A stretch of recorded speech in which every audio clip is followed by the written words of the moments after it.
Disclaimer. दोस्तों, ये कहानी केवल एक काल्पनिक रचना है। ये केवल लेखक के द्वारा रची गई यह एक कहानी है।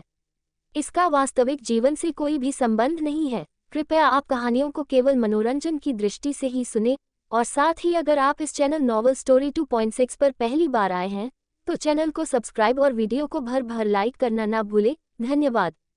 एपिसोड 155।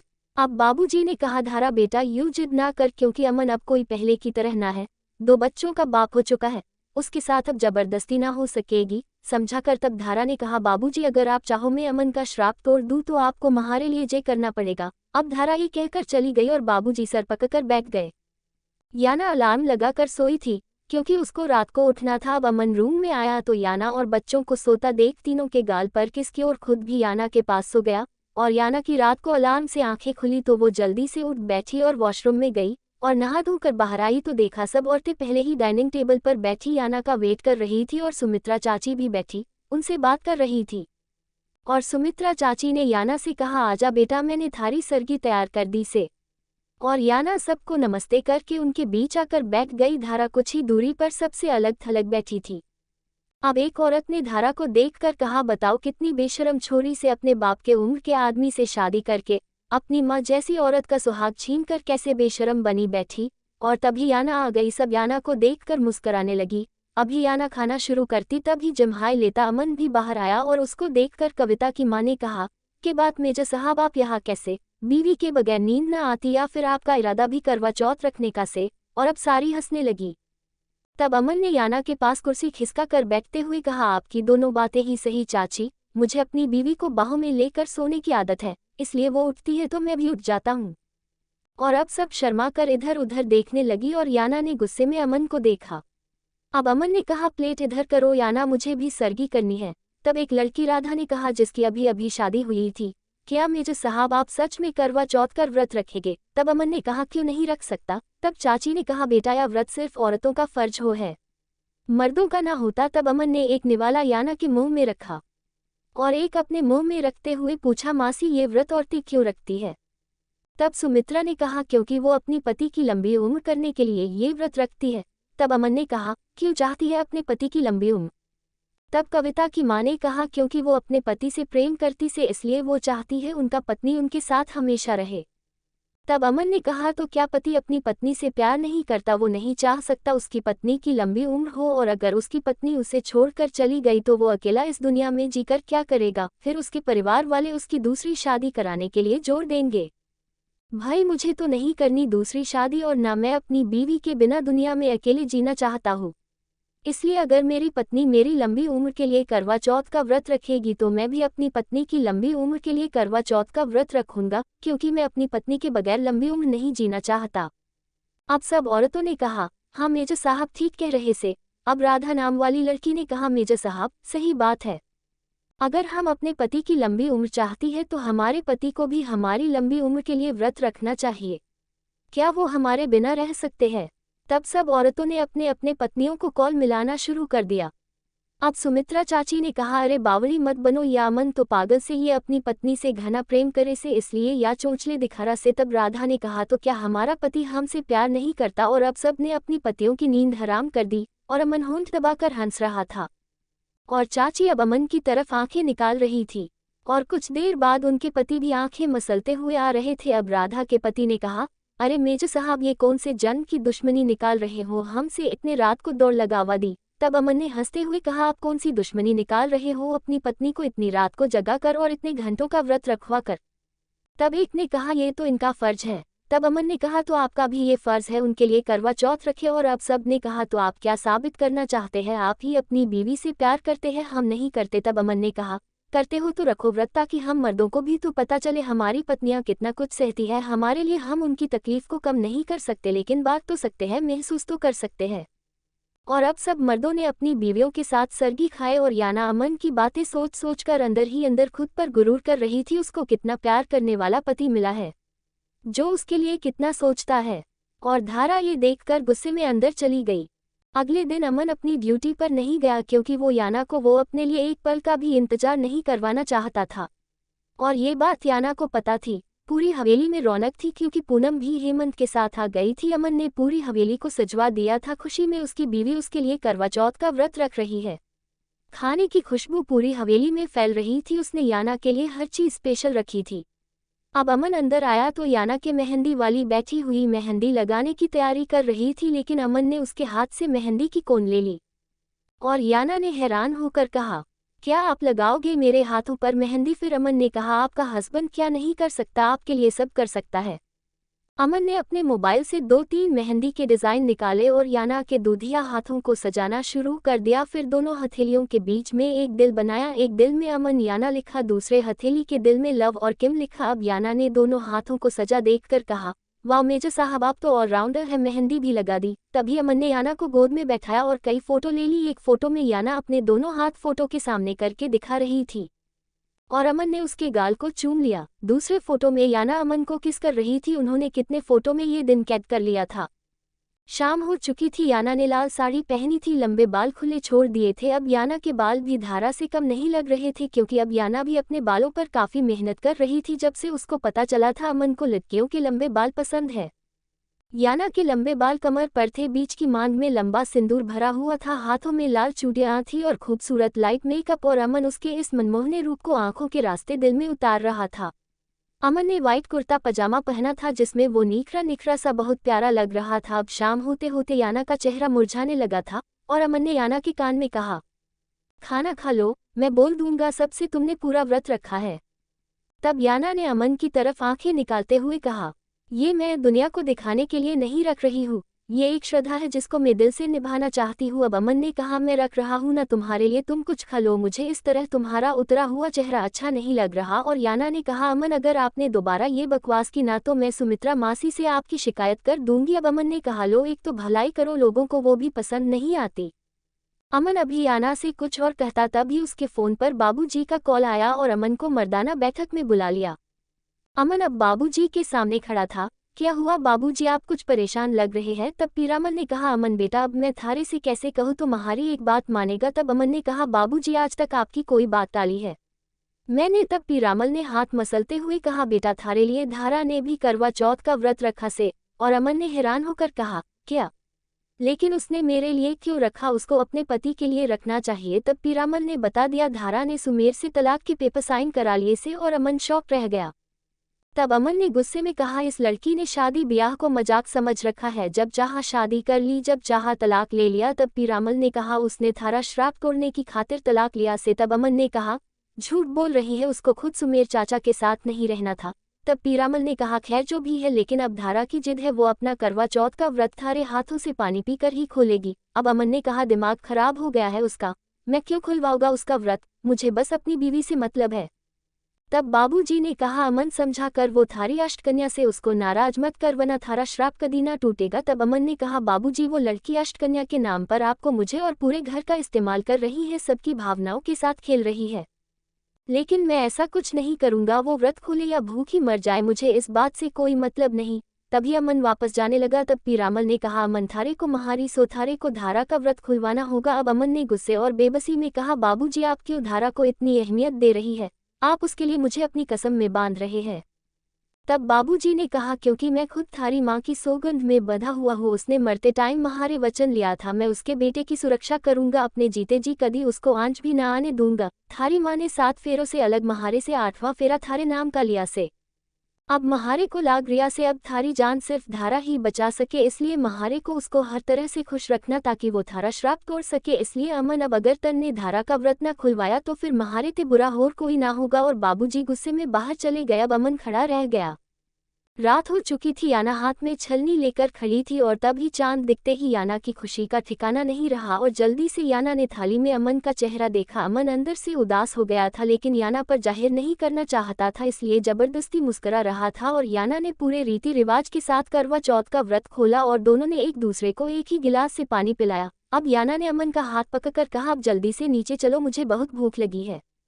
और अमन ने कहा, याना तुम नीचे चलो, मैं अभी आता हूँ। एक जरूरी कॉल करनी है। तब याना ने कहा, अमन इस टाइम कौन बेवकूफ़ आपको कॉल करेगा, सबको पता है आज पत्नियों ने करवा चौथ का व्रत खोला है, उनके पति उनके साथ है। तब अमन ने प्यार से उसके माथे को चूम कर कहा, मैं बस अभी आता हूँ जान, तुम खाना स्टार्ट करो। तब याना ने कहा, नहीं पहला निवाला मैं आपके हाथ से ही खाऊंगी। अमन ने कहा, बस 5 मिनट में आया और याना मुंह बनाकर नीचे चली गई और याना के नीचे जाते ही साइड से धारा थाली और छलनी लेकर आई। अब अमन खून बरसाती नजरों से धारा को देख रहा था। अब धारा ने मुस्कुराते हुए कहा, एक तो पूरा दिन भूखी रहकर मन ने आपके लिए व्रत रखा से और आप महारे को ऐसे देख रहे। तब अमन ने गुस्से में कहा, अगर बाबूजी अपनी कसम ना देते तो तुम्हारी तो शक्ल तक नहीं देखता मैं आज के दिन। लेकिन धारा भी ढीठ थी, उसने बिना अमन की नजरों के और बातों की परवाह किए बगैर अमन की आरती उतारनी शुरू कर दी। अब अमन को छलनी में देखा। अब अमन से कहा, लो महारे को पानी पिलाओ। और अमन ने गुस्से से कहा, मेरा बस चले तो तुम्हें जहर पिला देता। तब धारा ने हंसते हुए कहा, महारे सोने अमन जी, आपकी सेहत के लिए इतना गुस्सा ठीक न से। अब अमन के हाथ से पानी पीकर धारा अमन के सीने से लगने को हो गई, लेकिन तभी अमन ने गुस्से में धारा को दूर धकेल दिया और सुमित्रा चाची अभी सुमेर चाचा को कमरे में बेहोश पड़ा देखकर छत पर आई। अब धारा को अमन की आरती उतारते देख चाची आंखें फाड़े देख रही थी। एपिसोड 156। आपकी सेहत के लिए इतना गुस्सा ठीक न से। अब अमन के हाथ से पानी पीकर धारा अमन के सीने से लगने को हो गई, लेकिन तभी अमन ने गुस्से में धारा को दूर धकेल दिया और सुमित्रा चाची अभी सुमेर चाचा को कमरे में बेहोश पड़ा देखकर छत पर आई। अब धारा को अमन की आरती उतारते देख चाची आंखें फाड़े देख रही थी। तभी चाची अपने कमरे में आकर बैठ गई और आहिस्ता से कहा, पूनम के बापू, आपने इस लड़की से ब्याह करके बहुत बड़ी भूल कर दी से। यानी आपसे शादी ना की बल्कि अमन के पास आने खातर शादी की। याना कब से बैठी अमन का इंतजार कर रही थी। अब अमन जैसे ही कमरे में आया याना एकदम खिल गई, क्योंकि भूख के मारे उसकी हालत खराब हो रही थी। अब दोनों ने मिलकर एक साथ नाश्ता किया। अगले रात से नामकरण प्रोग्राम था, मेहमान आने शुरू हो चुके थे। पूनम तो 2 दिन पहले ही आ चुकी थी। सब भाग दौड़ में लगे थे। अमन अपनी ड्यूटी पर था, लेकिन याना ने बोल दिया था सवेरे से आने के लिए, इसलिए अमन अपने काम निपटा कर घर पहुंच चुका था। जब उसने देखा याना ने रेड और गोल्डन साड़ी पहनी है, बीच की मांग निकालकर जोड़ा बनाया हुआ था जिस पर याना ने गजरे की लड़ी लपेटी हुई थी। बीच की मांग को अभी खाली छोड़ा था, क्योंकि उसका इरादा अमन से मांग में सिंदूर भरवाना था। गले में कुंदन का भारी जोधा अकबर का नेकलेस था, कानों में सेम बड़े बड़े बूंदे, माथे पर लाल बिंदी। इस टाइम वो परफेक्ट पतिवार्ता हिंदुस्तानी नारी लग रही थी। होठों को बार बार लिपस्टिक से सजा रही थी और अमन दरवाजे में खड़ा उसकी इस तैयारी को देखकर मुस्कुरा रहा था। अब अमन जैसे ही अंदर आया तो याना ने, अरे आप कब आए? तब अमन ने उसको नीचे से लेकर ऊपर तक देखकर हंसते हुए कहा, मुझे तो यकीन नहीं आ रहा ये मेरी वही अल्ट्रा मॉडर्न याना है। तब याना ने मुस्कुराते हुए उसके आगे सिंदूर की डिब्बी करते हुए कहा, ये लीजिए मांग भरिए मेरी। और अमन ने मुस्कुराते हुए अपनी चुटकी में सिंदूर लिया और याना की मांग में सजा दिया। और याना अब जैसे ही पलटी तभी अमन ने उसको पकड़कर अपनी तरफ खींच लिया और एक झटके से उसके होंठ अपने होठों में थाम लिए और उसकी सांसों को अपने अंदर खींचने कहा। याना के जुड़े से गजरे की लड़ी निकलकर जमीन पर गिर गई। साड़ी का पल्लू नीचे झूल रहा था और कई चूड़ियां उसकी कलाई से निकलकर टूटकर जमीन पर गिर गई। और याना ने अब अमन के सीने पर हाथ मारकर उसको पीछे करना चाहा, लेकिन अब उसका मन नहीं भरा था और कुछ देर में ही उसने याना की कई घंटे की मेहनत पर पानी फेर दिया। और याना ने अब अपना हुलिया शीशे में देखा तो चीखते हुए बोली, मेजा आपने मेरा सारा सिंगार खराब कर दिया, कितनी मेहनत से मैंने लिपस्टिक लगाई थी, आपने सारी बिगाड़ दी। तब अमन ने याना की कमर में हाथ डालकर कहा, ये सिंगार सब मेरे लिए है, तुम्हें किसी और को दिखाना है क्या? इसलिए इसको बिगाड़ने का हक भी मेरे पास है। अब याना ने गुस्से में कहा, ठीक है तो मैं ऐसे ही चली जाती हूँ। पार्टी में अगर कोई कुछ कहेगा तो बोल दूंगी मेजर साहब को मेरा सिंगार करना पसंद नहीं। अब अमन ने हंसते हुए कहा, यार मुझे बहुत पसंद है तुम्हारा सजना संवरना, लेकिन उसको चखने का हक भी पहले मुझे है। अब अमन अंदर वॉशरूम में हंसता हुआ चला गया और जाते जाते याना से कहा, चलो दोनों साथ में नहाते हैं, फिर एक साथ दोनों तैयार होंगे। और याना ने गुस्से में कहा, मुझे कोई शौक नहीं है दोबारा मेहनत करने का, आप तैयार होकर नीचे गार्डन में आ जाना, मैं जा रही हूँ। और याना कमरे से बाहर निकल गई। पूनम ने डार्क ग्रीन खूबसूरत साड़ी पहनी थी जिसमें वो काफी खूबसूरत लग रही थी। आर्या ने खूबसूरती 1 पीस ड्रेस पहना था। धारा ने आज भी अमन का पसंदीदा रंग पहना था, ब्लू साड़ी और ब्लैक ब्लाउज, लंबे बाल खुले छोड़ रखे थे। डार्क मेकअप में धारा पहचान में नहीं आ रही थी। सुमित्रा चाची ने आज याना की जिद करने पर अपना लहंगा सफेद कमीज से हटकर डार्क गुलाबी साड़ी पहनी थी और साइड जुड़ा और सब सुमित्रा को तारीफी नजरों से देख रहे थे। याना के दोनों बच्चों ने ब्लैक कोट पैंट पहना था, दोनों ब्लैक कपड़ों में प्लास्टिक के गुड्डे लग रहे थे। अब सब अमन का पूछ रहे थे, तभी पीछे से अमन आता दिखा जिसने ब्लैक इंडो वेस्टर्न कोट पहना था। ब्लैक रंग की ट्राउजर, बालों को जेल से सेट किया हुआ था और हर नज़र अमन पर टिक गई थी। वो बहुत हैंडसम लग रहा था और मुस्कुराता हुआ वो याना के पास आकर खड़ा हो गया और हर कोई उनकी जोड़ी को सराहा रहा था। दोनों ने अपने बच्चों को गोद में लिया हुआ था, वो कंप्लीट फैमिली लग रहे थे। और धारा को अमन का इस तरह याना के करीब जाना बिल्कुल अच्छा नहीं लग रहा था, लेकिन वो मजबूर थी। सबके सामने अमन के करीब भी नहीं जा सकती थी। और तभी बच्चों को मुंडन के लिए ले जाया गया। याना नहीं गई थी क्योंकि उसको अपने बच्चों को रोता हुआ नहीं देखा जा सकता था। वो वहीं पर मेहमानों को अटेंड कर रही थी। आर्या के डैड भी पार्टी में आए थे, जिनसे आर्या ने कोई बात नहीं की, क्योंकि आर्या के डैड ने हमेशा उसकी सौतेली माँ के कहने पर आर्या को हमेशा खुद से दूर रखा और उसके सौतेले बहन भाइयों को प्यार दिया।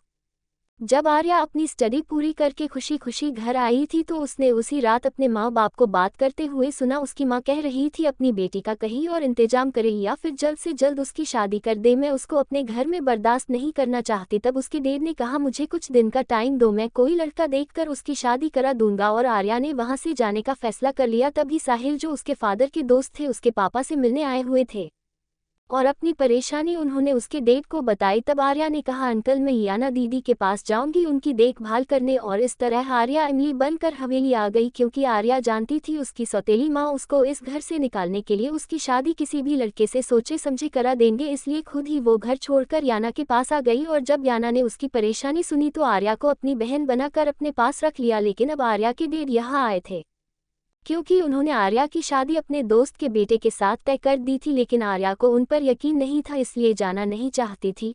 अब आर्या जैसे ही पलटी उसकी किसी जबरदस्त टक्कर हो गई और आर्या बुरी तरह बौखला गई, क्योंकि वो अपने डैड को देखकर आर्या की आंखों में आंसू आ गए थे, जिसको छुपाने के चक्कर में वो भागती जा रही थी। और अब जैसे ही आर्या ने उपसर उठाकर देखा तो सूरज उसको हैरान नजरों से देख रहा था, लेकिन आर्या भागती हुई चली गई और सूरज उसको जाता देखता रह गया। याना के बच्चों का मुंडन हो चुका था, उन्होंने रो रो कर बुरा हाल कर दिया था और अमन और याना दोनों बच्चों को प्यार से चुप करा रहे थे और रात गए तक फंक्शन चला। अब याना ने अमन से कहा अमन, मैं बहुत ज़्यादा थक चुकी हूँ, मैं रूम में जा रही हूँ। अमन मेहमानों को विदा कर रहा था और आगे बढ़ गई। तब याना के फ़ोन पर एक मैसेज आया, अभी चेंज मत करना और सोने की गलती तो बिल्कुल मत कर देना, क्योंकि आज मेरा मूड तुम्हें जगाने का है, वेट करना मेरा, मैं जल्द ही रूम में आ रहा हूँ। और याना मुस्कुराते हुए आगे बढ़ गई। अब अमन सब मेहमानों को भेजकर आगे बढ़ रहा था जब रास्ते में धारा ने कहा, अमन जी आपने तो एक बार हमारी तरफ देखा भी नहीं, हम कितना सज संवर कर आए थे। अब अमन ने गुस्से में कहा, मुझे मेरी के अलावा कोई नहीं दिखाई देता, फिलहाल तुम अपने पति को दिखाओ, मुझे दिखाने की जरूरत नहीं है। और अमन अब कमरे में आ गया और याना अब वॉशरूम से फ्रेश होकर बाहर आई। बच्चे सो चुके थे और अमन ने उसको चेंज करे हुए देखकर गुस्से से उसका पारा हाई हो गया और गुस्से से कहा, तुमसे मना किया था मैंने चेंज मत, लेकिन तुमने फिर भी चेंज कर लिया। अब याना ने उसके गले में बाहें डालते हुए कहा, जान बहुत ज्यादा हैवी लग रहा था इसलिए उतार दिया। अब अमन ने गुस्से में उसके हाथ झटके और सोने लगा, लेकिन याना उसके ऊपर आ गई और आहिस्ता से अमन के गाल को चूम कर कहा, नाराज हो गया मेरा बेबी। तब अमन ने एक झटके से याना को अपने नीचे कर लिया और उसके होठों के करीब आकर कहा, कुछ ज्यादा ही हल्के में नहीं लेने लगी हो मुझे। और याना ने मुस्कुराते हुए कहा, आप बहुत भारी है, हल्के नहीं है। और अमन ने कहा, तो अब संभालो रात भर इस मेजको। और अमन ने एकदम याना के होठों को कैद कर लिया और अब दोनों एक दूसरे में खोने लगे। तभी अमन के फोन पर जो साइड रखा हुआ था उस पर बराबर मैसेज आने लगे और अमन अब याना से अलग हुआ और याना आंखें बंद करे गहरे गहरे सांस ले रही थी। और अमन ने अब जैसे फोन के मैसेज खोले तो उसमें धारा ने अपनी उस रात की फोटो भेजी तो जो उसने ली हुई, जिसमें अमन धारा को किस कर रहा था और उसके सीने पर सर रख कर सो रहा था और अमन के चेहरे पर धुआं सा उड़ने लगा। अब दूसरा मैसेज आया जिसमें लिखा था, मैं आपका ऊपर छत पर इंतजार कर रही हूँ, ऊपर आ जाओ वरना ये फोटो आपकी याना पर भी जा सकते हैं। और अमन ने याना से कहा, जान आप आराम करो मैं अभी आया। और याना को आगे बोलने का मौका दिए बिना अमन आगे बढ़ गया और याना अमन को हैरानी से देखती रह गई। अब अमन सीधा छत पर आया जहाँ धारा छत पर खड़े होकर उसका इंतजार कर रही थी और अमन का उसको देखकर खून खोल गया। अब अमन ने गुस्से में कहा, तुम मेरी नजरों से तो कब का गिर चुकी हो, कम से कम अपने औरत होने की इज्जत तो रख लो। मुझे यकीन नहीं होता तुम ही वो लड़की हो जिसको मुझसे इतनी शर्म आती थी, मुझसे बात करने के लिए भी वो अपनी बहन का सहारा लेती थी। लेकिन आज जो धारा मेरे सामने खड़ी है वो एक बेहद घटिया और बेशरम लड़की है जो एक मर्द के पीछे इस कदर पागल हो चुकी है, उसको अपनी मान मर्यादा का जरा भी ख्याल नहीं रहा। कहा गई वो शर्मीली सी धारा जिसके लिए अपनी इज्जत से बढ़कर कुछ नहीं था। तब धारा ने गुस्से में कहा, मार दिया आपने उस धारा को जो एक शर्मीली सी सबसे प्यार करने वाली लड़की थी। और क्या मिला मुझे शर्मीली बनकर, एक सीधी सादी लड़की बनकर, क्योंकि आपको पसंद तो वो याना ही आई जो छोटे छोटे कपड़े पहनती थी, जो इतनी बिगड़ी हुई थी कि चाचा जी कभी उसको गांव तक नहीं लाए। लेकिन आपको वो शर्मीली सी सीधी सादी धारा पसंद नहीं आई, ये बिगड़ी हुई याना पसंद आई, इसलिए मन ने भी शर्म हया सबको ताक में रख दिया और खुद को आपकी पसंद में ढाल लिया। अब अमन ने बेबसी से कहा, धारा, मैंने याना को इसलिए पसंद नहीं किया कि वो छोटे छोटे कपड़े पहनती थी या वो एक खुले माहौल की लड़की थी, बल्कि इसलिए पसंद किया क्योंकि वो मेरी बीवी थी। उससे प्यार करना, शादी करना मेरी मजबूरी बन चुकी थी, क्योंकि चाचा जी ने 3 साल की उम्र याना के साथ मुझे जोड़ दिया था। वो मेरी इज्जत बन चुकी थी, मैं उसको किसी और का नहीं होने दे सकता था। लेकिन मेरा यकीन करो, मैंने उसको तुम्हारे जैसा बनने पर मजबूर कर दिया, क्योंकि एक बीवी के रूप में मुझे तुम्हारे जैसी लड़की चाहिए थी। इसलिए जब याना हवेली में आई तो मैंने उसके सामने यही शर्त रखी थी, अगर वो तुम्हारे जैसी बन जाए तो मैं उसको अपना लूंगा, और वो मेरी पसंद में ढल गई। याना, कुछ सालों में मेरी पसंद जाना गई, लेकिन तुम आज तक मेरी पसंद नहीं जान सकी, मेरा नेचर नहीं जान सकी। अगर जान लेती तो इस तरह की हरकत कभी नहीं करती। अब धारा अमन के करीब आई तो अमन 2 कदम पीछे हो गया, लेकिन तब ही धारा ने मुस्कुराते हुए कहा, अमन जी, आप महारे से इतना क्यों डर रहे हैं, जबकि आप महारे साथ रात गुजार चुके हैं। अब धारा अमन के बिल्कुल करीब आई और मुस्कुराते हुए कहा, अमन जी, अगर आप चाहते हो हम दोनों की रात गुजारने के बारे में याना को पता चले तो महारे करीब आ जाओ। और धारा ने अमन को हक कर लिया और तब ही किसी ने पीछे से ताली बजाते हुए कहा, वाह, आखिर धारा जी अमन जी के दिल में प्यार जगह ही दिया। और याना को अपने सामने देखकर अमन के पैरों तले से जमीन निकल गई।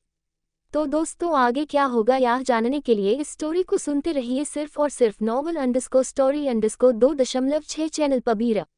और अगर कहानी आप सभी को पसंद आए तो वीडियो को लाइक, कमेंट और शेयर जरूर करें। धन्यवाद।